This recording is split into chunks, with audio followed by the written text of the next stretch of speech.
This is an afternoon game, the first of two on Super Sunday, right here on Cricbuzz Live. First one coming from the DY Patil Stadium in Navi Mumbai. It's red hot. It's orange taking on red. It's Punjab against Hyderabad. And of course, the big talking point is that finally we're going to get a team who wins the toss, who will bat first. Guess what? That's not happened yet again. We have Hyderabad who have won the toss, and they will be bowling first. So that wait will continue. How long? We have no idea. I'm not sure the opposition will be too unhappy at being asked to bat first. They are a hard-hitting side, and I think Punjab will be delighted. One big news, somebody else came out for the toss. Mayank Agarwal is obviously unfit, so Shikhar Dhawan out there as captain of Punjab.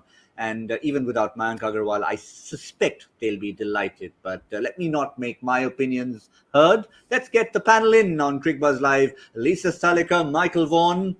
Michael, I'm coming to you first. You were the first advocate afternoon game. Go on, bat first.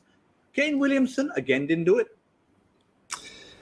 No, I'm not going to argue too much with Kane Williamson. He's got that Midas touch as a captain, but I will argue with him today because he's just given the opportunity for a hugely powerful batting lineup to go and strike that big score. I see the Sunrisers as a team that can chase the 160 to 180s with the way that they've kind of set up their formation this year.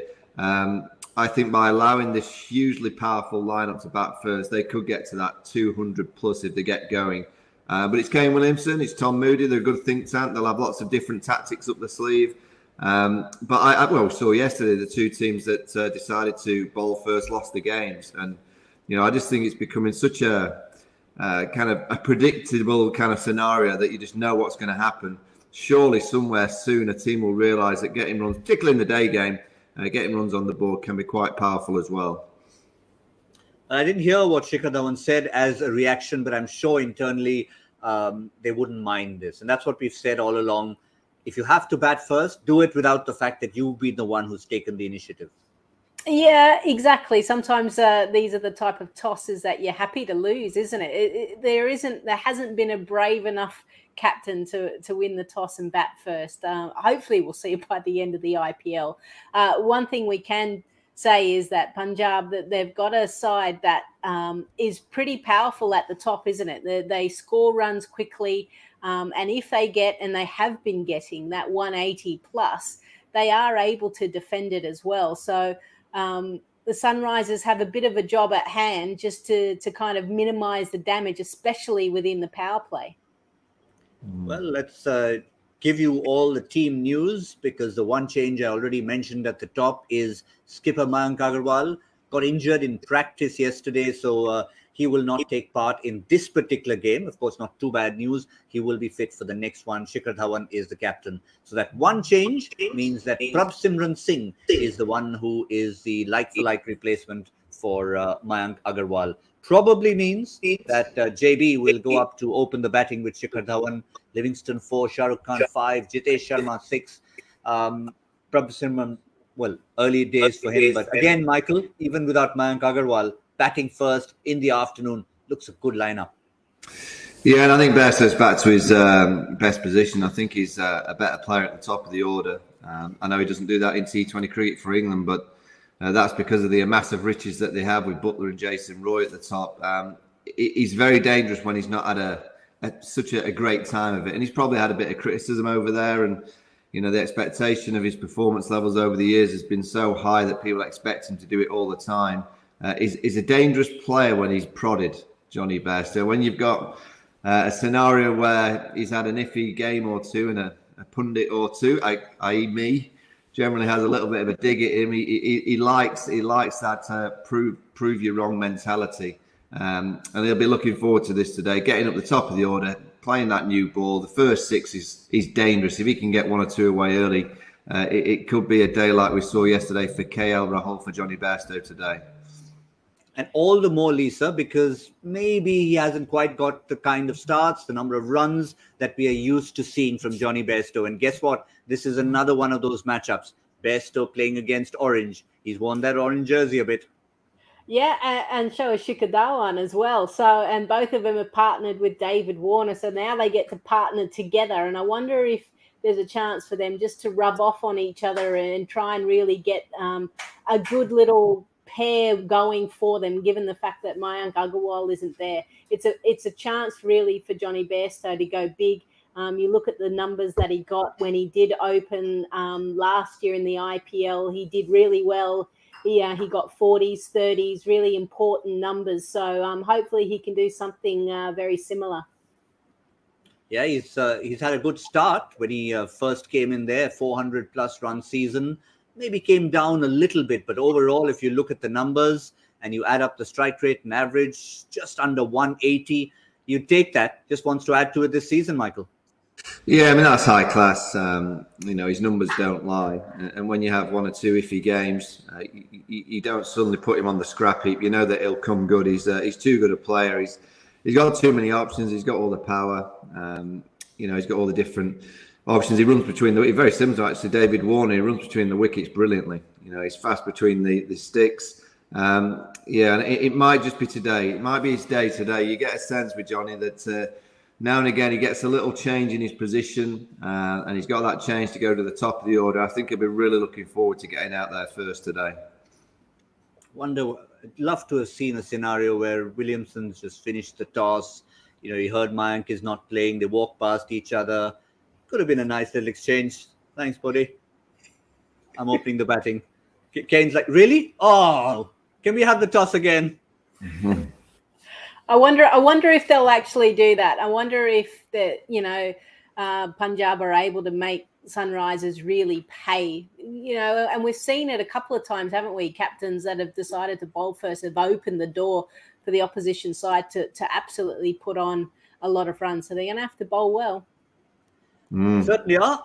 What about Hyderabad? Have they done anything? Have they made any changes? They probably didn't need to. And the simple answer to that, if you don't see a white strip across any names on our little graphic, it means the answer is no. They've been steady. They haven't really had any reason to. Perhaps the only little area of concern, Michael, remains that one spinner slot. If they can get that sorted going deep into the season, that will make a big difference.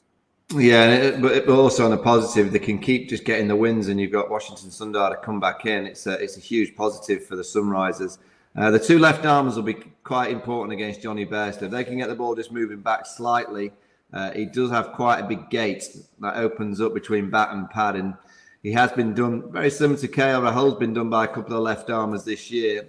If the ball's moving back into Johnny Bairstow, you've got a great chance. So I think the two left armers against Bairstow is a good matchup, but also Shikhar Dhawan plays left armers great. So it's that conundrum when the right hand left hand combination that you've got a bowler that will be favoured against Johnny, but not so much against someone like Shikhar Dhawan. And it's that kind of scenario that you have to work with as a captain of when do you gamble on to get Johnny Bairstow, when do you gamble to get Shikhar Dhawan, do you try and give them one and make sure that you bowl at the player that you believe the matchup is better for. The Sunrisers are that team, as we've spoken about quite a lot over the last few days. They just seem to maximise every ounce of ability that they've got in the team because they'll be very disciplined in their approach. They'll know exactly what each other's roles are.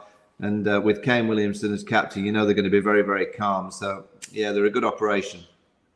Yeah, they certainly are. But let's talk about one more of their key players, and that is Bhuvaneshwar Kumar. And he's certainly at the top of the order. He's done plenty in terms of over last season. A few questions to start with, but I think Lisa settling down nicely at the top there. Yeah, he is. And I mean, if you look at his performances, you think, okay, he's a bit more expensive, but he is bowling in the power play and he is bowling at the death. If we were to take, if you would go in depth a little bit more in the game against Kolkata, he was able to nail his Yorker, I think the final ball of his 19th over to make sure that Andre Russell wasn't on strike for the final over. So just those little wins that he has in being able to execute his skill perfectly has allowed Sunrisers to actually get ahead of the curve. And his matchups as well with Shikhar Dhawan are okay. So, if he can get the ball moving, which he does in the power play, and if we can see the white ball swing just a little bit more than maybe one or two overs, then he will be a handful for the Punjab side at the top. But he's also been very good at executing his death bowling as well. I'm glad you mentioned that, because we have some numbers to back that up, because he's one of those guys who's got a role at the very top, at the very bottom. And Michael, if you have a look at this, the only person who's maybe above him in terms of wickets as a performer is his own mate Natarajan, and his economy is 9.33. Yeah, and the reason that he's so good is he's got different variations. He's got obviously the slow balls. He gets that Yorker in nicely, and whether it's a straight Yorker or wide line Yorker, I think he makes his decision very late. I think he watches the batter and waits to see where the batter is, and then he's got that amazing ability to change just subtly what he's going to do when he sees the batter move. So if a batter moves outside a leg stump, he throws it out wide. If a batter comes at him, he might go a slow ball kind of ball into the deck. He's a very, very smart cricketer. I mean, when you think about it, he didn't bowl that quickly. He bowls quick enough, but it's not that quick. And he's been bowling on Indian wickets for a number of years where there's just an element of swing. I mean, Lisa's just mentioned for 2 overs, maybe 3 if you're lucky, the ball swings around. Other than that, it doesn't do a great deal. And with that, skill levels that he has, I guess that's why he's been so successful, because he's always ahead. I believe batters have got to try and be ahead of the bowler. I think Bhubaneswar is that bowler that's always ahead of the batter. And you can imagine, just in the course of this discussion, Lisa, we've mentioned Natarajan, we've mentioned Bhubaneswar, there's 150 plus coming from Umran Malik. So the fact that you're able to paper over the lack of Washington Sundar or him not being there means that these pacers have obviously done something right. Yeah, I mean, and you dig a little bit deeper in that Rajan as well in the power play. I think his economy rate is only 6.5 and he's picking up wickets. So they've got guys that are taking wickets in the key moments of the game and breaking partnerships. And that's why Sunrisers have been able to kind of get on this winning streak. Losing Washington Sundar is a big loss for them, but I thought Sujit bowled okay. It's hard kind of coming off the back of sitting and just watching games and then getting your opportunity and then coming up against an Andre Russell. But I thought he handled himself pretty well. So he'll get another opportunity again today. Yeah, I mean, Natarajan, again, there are numbers that suggest that he's done well at all times. Sometimes, Michael, we tend to remember maybe the odd delivery, the odd Yorker. But that's what, when he started out, he was that guy who provided that one ball that you remembered him by. But he's evolved as a bowler, and he's giving you that full spell. Yeah, I mean, if you can probably get lucky and having one incredible delivery over one season, maybe a few games. But these days, if you only got one delivery, that's your killer blow, you'll get found out because the players will know what's coming. You have to have 2 or 3 elements of aluminium, if you like, some kind of armory with your deliveries. You've got to have different slow balls. If you've just got one slow ball, you'll get found out. You've got to have different slow balls. If you've just got the one style of Yorker, you'll get found out. That's why this, particularly the IPL, is the best league, is because you get completely found out if you're just doing the same things. I think the analysts and all these players these days and the coaches do so much research and they look at absolutely everything, that if you're just delivering the same things and you're a bit predictable, that's when you'll get got. So Natarajan has added a few little differences to his game. I like his cutters, his Yorkers, he's still there. Again, he's quick enough to let them have a short ball if need be. And I just like that subtle change of angle that he can produce from over the wicket to the right-handers. I think he can go straight into leg stump, which restricts them with their arm space. And also he's got that cutter wide of off stump, which is a danger ball when you're kind of setting a field through that offside. Just difference. You've always got to keep adding to your database up here. You've got to keep adding to it if you possibly can. You certainly do, but another thing we mentioned in our preview, Lisa, and we've been talking about it throughout the tournament, is different teams have different approaches. And here, we could not have a bigger contrast. We've got the hardest hitting team, particularly in the power play, going against the least hardest hitting team, particularly in the power play. Punjab obviously lead the way on that front. Yeah, and then the other thing as well to keep in mind is the fact that Punjab are batting first a lot of the time, and Sunrisers have only chased in this tournament so far. So they're kind of trying to keep wickets in the shed and slowly keep going and building towards that target. to try and chase it down. Whereas Punjab, their action is, we've got lots of hitters. You know, you go from the top and then you go right down to Liam Livingstone. I think he's striking at 180. So there's freedom within their batting order. So they're just thinking boundaries. And that graphic showed that Punjab are actually twice, they're doubling the amount of boundary percentages. So 25 compared to Hyderabad, 12.2. That's a huge difference. And run rate as well, 10.17 to 5.97. And this is in the power play when only 2 fielders are out. So it shows you can still win games going at different methods. But you've also got to keep in mind that majority of the time Punjab have been batting first and Sunrisers have been chasing. So I think that dictates it as well. Mm. Yeah, fair point. I think we tended to look at the numbers in isolation, but I think Michael Lisa makes a good point. Things, if as and when those equations change, we might see those numbers change subtly as well. Yeah, maybe, but I just think that the Punjab team are very much geared towards aggression. You know, they've got this hugely powerful lineup, which I think they've been given a license to go for it. You know, if you just go back to that chart with all the numbers on, they've only lost 7 wickets in the power play, so they're not losing a huge amount of wickets being aggressive. The Sunrisers have lost 7 as well, so they've played quite defensively and still lost 7 wickets. And look at Punjab, they've lost 7 playing really aggressively. It's just the nature of the players that they have difference in the Punjab team to the Sunrisers team. I really like this Punjab team. I think they're very, very dangerous. You know, there's a number of teams that over the last few years I've kind of looked at and thought, no, I don't think they've got much of a chance. Punjab are very similar to Rajasthan this year, that I think they've got enough in their time. Whether they've got the bowling might be their downfall, but they've certainly got enough in their batting department to go quite a long way in this year's IPL. Yeah, in fact, it quickly comes to mind when we think of the game when they lost early wickets and Livingstone got a chance in the power play and went big. So sometimes they've used loss of wickets in the power play to their advantage. But yeah, I suspect Punjab's numbers may not change. They'll still remain the same. But if Williamson's team starts batting first once in a while, maybe they'll be a little bit higher if they don't need to be too conservative with the target they have to chase. But one thing's for sure, they're the middle order for Punjab have really done the job for them if you have a look at it. Quick look at that. Livingstone, Sharma and Bairstow in the middle order today, possibly opening, which means those numbers will go up. So I reckon even when Mayank Agarwal, Shikhar Dhawan didn't fire at the very start, they've had this middle order to fall back on.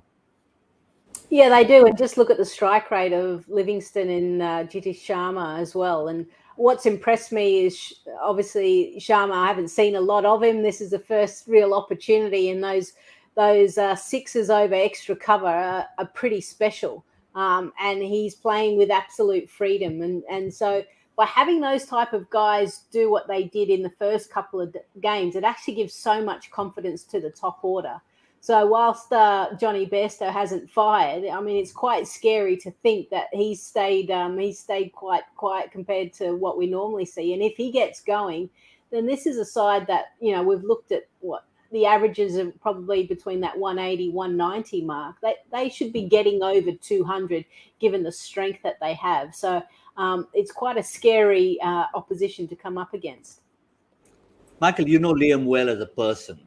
I mean, for people who might be his just mates at the pub, what does it mean to them, to yourself as a friend, to see someone who's, of course, destroyed attacks at every level, even in village cricket, but to see him doing it at the biggest league in the world, that must be a real high.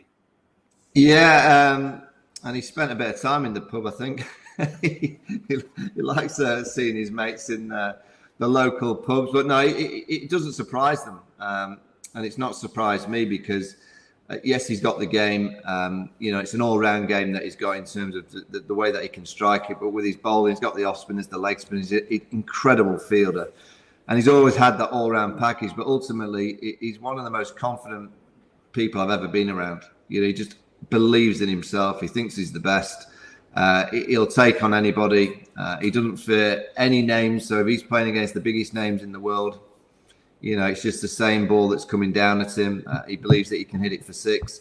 And that's ultimately why he's had so much success, is because he's so confident in his own ability, and he's always talking himself up. He's always talking his team that he plays for up. He's just that kind of character. But this is a big platform for him. Obviously, he went for such a big price tag, and sometimes that can put a bit of pressure on the player. It can make that player start to, oh, wait a minute, I've definitely got to perform now. I'm going for that amount of money. Well, you've seen with the way that he's played that he's kind of looked at the price tag and go, okay, that's what I deserve, and I'm going to carry on playing the way that I play, which is very, very aggressive, very in the opposition's face. And I think that all round, don't underestimate how good he is in the field.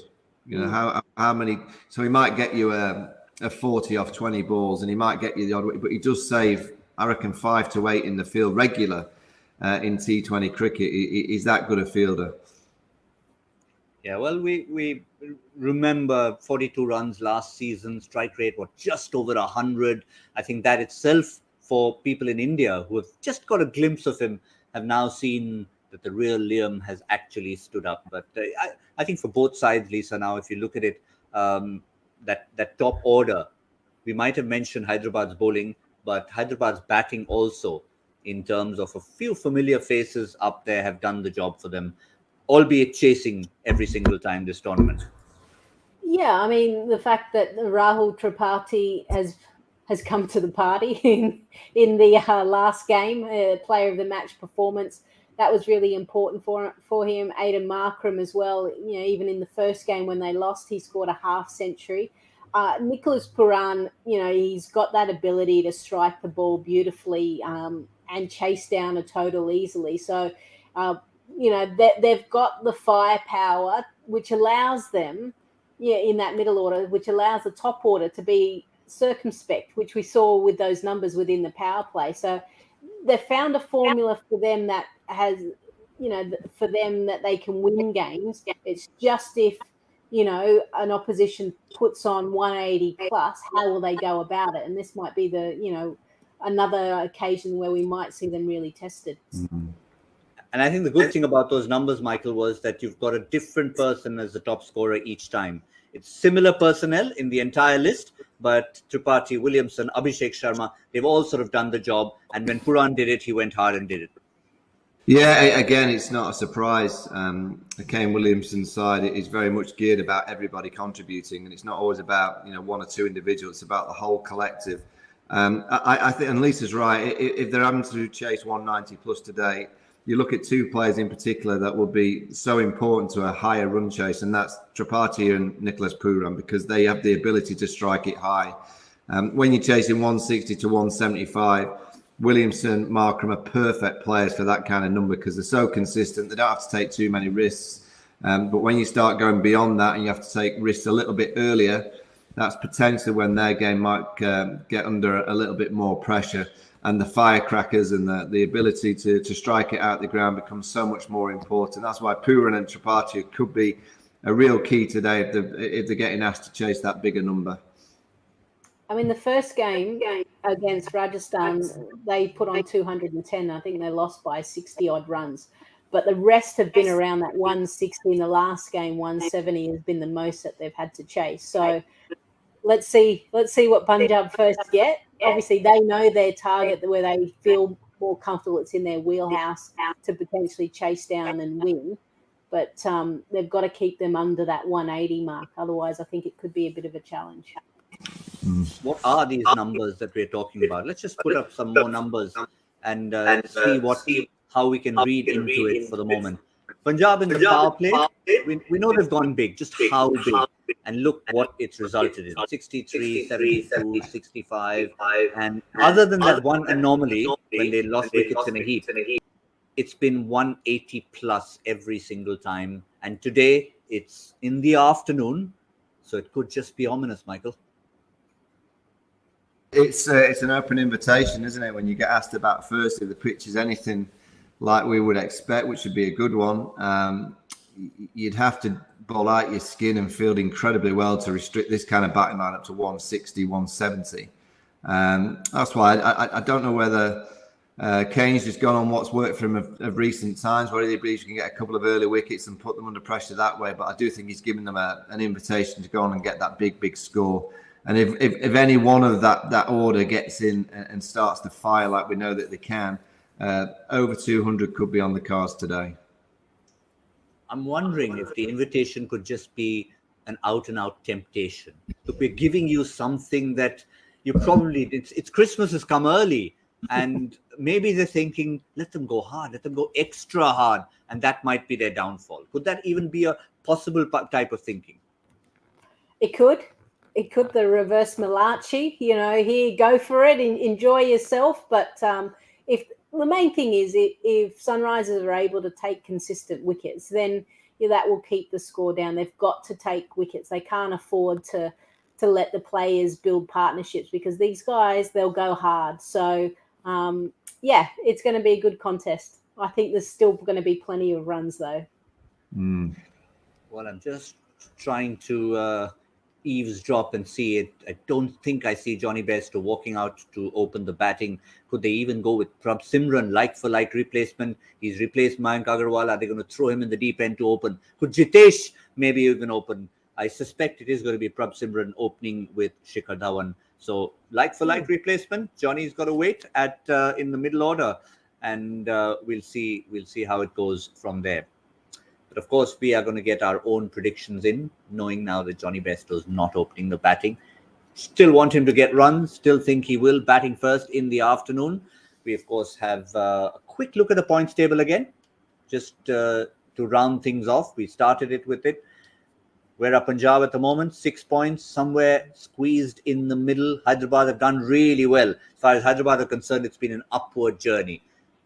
And either team wins right now, they get into that mix with 8 points. And of course, if they can have a good net run rate, they could climb even above one of those teams, first, second, and third. At worst, it'll be fourth place. Well, that's what we have for you on the show. Quick one from Joy Bhattacharya. Joy factor question for today. He's going to be a busy man, not going to be anywhere close to us because he's going to be on Match Party, which we'll tell you more about. What Test cricket achievement does Shreyas Iyer share with one of his international teammates, two other franchise captains, and a coach of a third franchise? Start thinking. Can't Google this, folks. You've got to think. International teammates, coach of a third franchise, and Shreyas Iyer achievement, connection, work it out. Hashtag Cricbuzz Live. Get back to us. And of course, since I told you about Match Party, you'd like to watch along with some familiar faces. This is where you go. Yep, Joy doesn't like us on Sundays. He's ditched us to join the Match Party, but I can promise you it's a whole lot of fun. So get in there, join Match Party, and you can do it all on Cricbuzz Plus. One final order of business from Lisa, Michael, and myself. We know what that is, gentlemen. Lady, Lisa, you want to go first? Yeah, 196. Oh, you were champing at the bit, was Lisa Sthalekar. Ooh, like it. I'm going to go 188. 188. This doesn't leave me much room in between. Could it be higher? No, Kane Williamson. I'm going to go with Kane Williamson. They're going to get runs. A lot, but not that many. 178. 178. There's a reason why Kane Williamson's done that. I trust the man. I could have gone 220, but nah, something tells me he's a shrewd customer. Let's see what happens. Is it reverse psychology? Is it something he's seen in the mix-up of his bowling matchups? It could be absolutely anything. 10th over on Cricbuzz Combox. We'll have a really good idea of how hard they're going Punjab. For now, from Lisa Sthalekar, Michael Vaughan, and myself, it's goodbye from Cricbuzz Live.